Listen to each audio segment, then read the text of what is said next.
The Adventures of Tom Sawyer by Mark Twain. Chapter 27. Trembling on the Trail. The adventure of the day mightily tormented Tom's dreams that night. 4 times he had his hands on that rich treasure, and 4 times it wasted to nothingness in his fingers, as sleep forsook him, and wakefulness brought back the hard reality of his misfortune. As he lay in the early morning recalling the incidents of his great adventure, he noticed that they seemed curiously subdued and far away, somewhat as if they had happened in another world, or in a time long gone by. Then it occurred to him that the great adventure itself must be a dream. There was one very strong argument in favor of this idea, namely, that the quantity of coin he had seen was too vast to be real. He had never seen as much as $50 in one mass before, and he was like all boys of his age and station in life, in that he imagined that all references to hundreds and thousands were mere fanciful forms of speech, and that no such sums really existed in the world. He never had supposed for a moment that so large a sum as $100 was to be found in actual money in anyone's possession. If his notions of hidden treasure had been analyzed, they would have been found to consist of a handful of real dimes and a bushel of vague, splendid, ungraspable dollars. But the incidents of his adventure grew sensibly sharper and clearer under the attrition of thinking them over, and so he presently found himself leaning to the impression that the thing might not have been a dream after all. This uncertainty must be swept away. He would snatch a hurried breakfast and go and find Huck. Huck was sitting on the gunwale of a flatboat, listlessly dangling his feet in the water and looking very melancholy. Tom concluded to let Huck lead up to the subject. If he did not do it, then the adventure would be proved to have been only a dream. "Hello, Huck." "Hello yourself." Silence for a minute. "Tom, if we'd 'a' left the blamed tools at the dead tree, we'd 'a' got the money. Oh, ain't it awful?" "'Tain't a dream, then. 'Tain't a dream. Somehow I most wish it was. Dogged if I don't, Huck." "What ain't a dream?" "Oh, that thing yesterday. I been half thinking it was." "Dream? If them stairs hadn't broke down, you'd 'a' seen how much dream it was. I've had dreams enough all night, with that patch-eyed Spanish devil going for me all through 'em. Rot him." "No, not rot him. Find him. Track the money." "Tom, we'll never find him. A feller don't have only one chance for such a pile, and that one's lost. I'd feel mighty shaky if I was to see him anyway." "Well, so'd I, but I'd like to see him anyway. Track him out.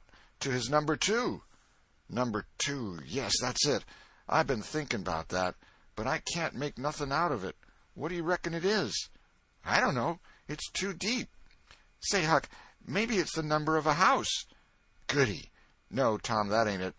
If it is, it ain't in this one-horse town. There ain't no numbers here." "Well, that's so. Let me think a minute.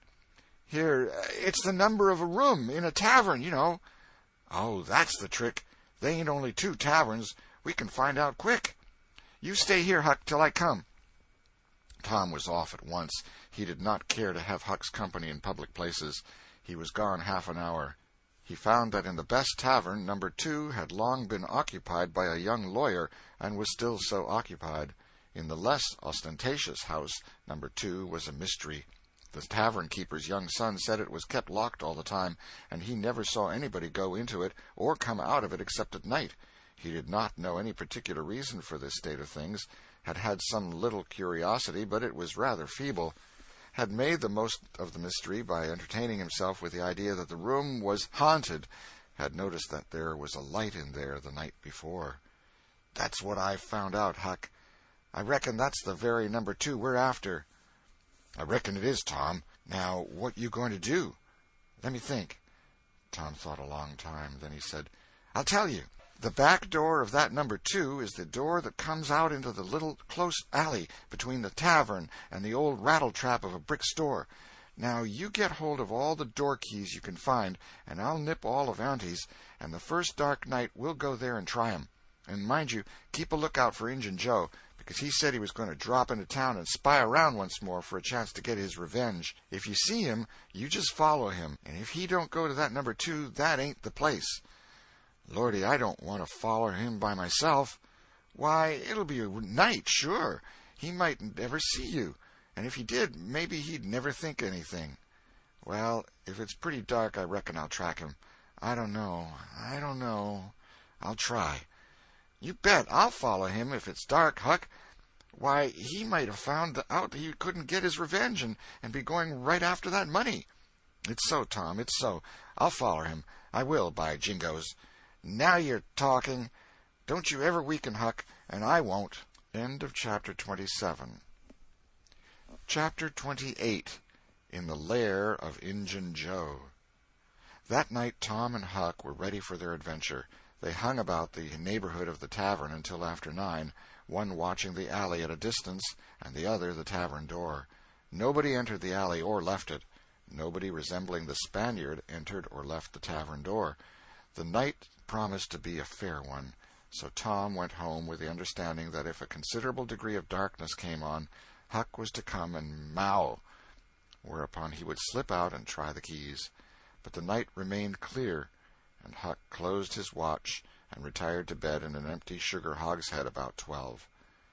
Tuesday the boys had the same ill luck, also Wednesday, but Thursday night promised better. Tom slipped out in good season with his aunt's old tin lantern and a large towel to blindfold it with.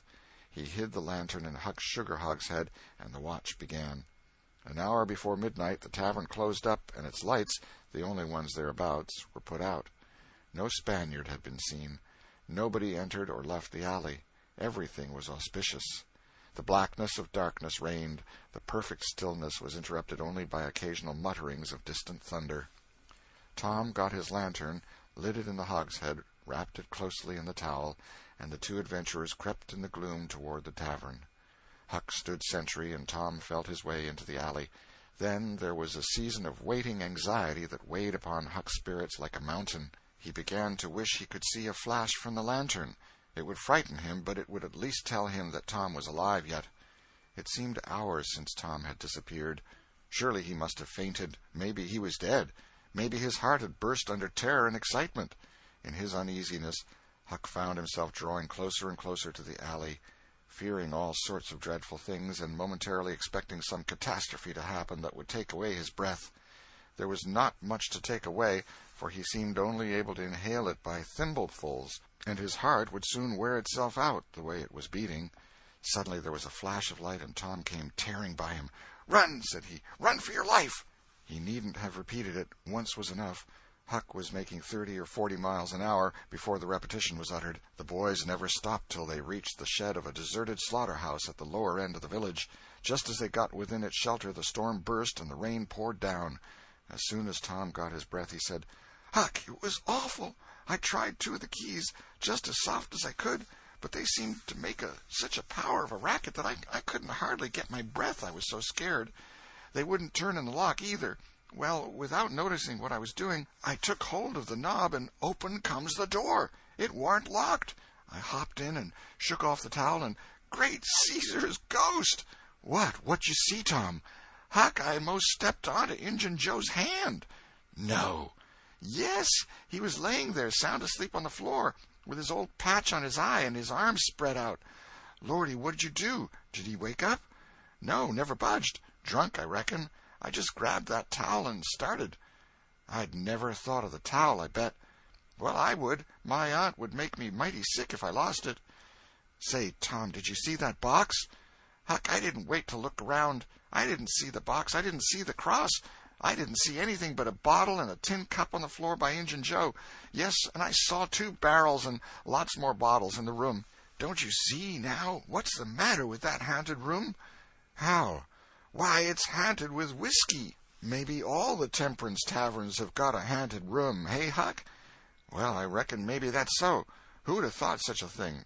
But say, Tom, now's a mighty good time to get that box if Injun Joe's drunk." "It is that. You try it." Huck shuddered. "Well, no, I reckon not."